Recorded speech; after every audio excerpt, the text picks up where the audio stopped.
وليد علي يتقدم، يمرر. الكويت الآن بدأت تضغط بشكل كبير في المرمى.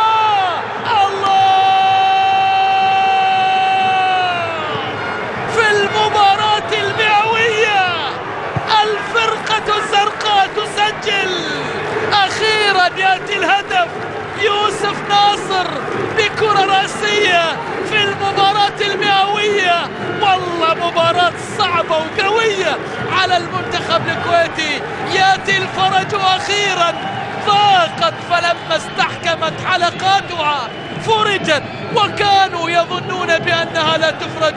نعم، هكذا يقولون، هكذا حرفوا المعنى، هكذا قلت وهكذا سردت، لكن من فعلها هو يوسف ناصر صاحب الإنذار، هو من يسجل بهدف، هو من يصعق اليمني بالإنذار في هذه اللقطة، في هذه الرأسية.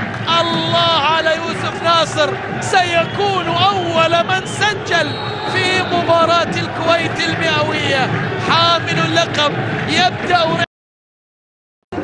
لكن مثل ما قلت، تتكلم عن جيل ذهبي في الكويت في كأس الخليج. يعني المطوع يسجل، لازم يسجل، لازم يسجل. بدر المطوع، يا سلام!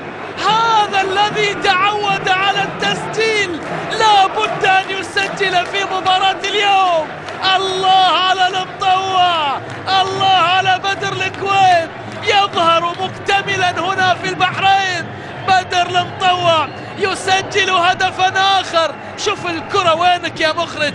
وين كنت يا مخرج الكرة؟ يا على الطلقة، على القذيفة، على الصاروخ الأزرق الذي يجتاز سد مأرب ليحرز هدفا ثانيا للمنتخب الكويتي. الأزرق يبحث عن المحافظة على اللقب هنا من بوابة اليمن، من مرمى اليمن. بدر المطوع في المباراة الخامسة على التوالي.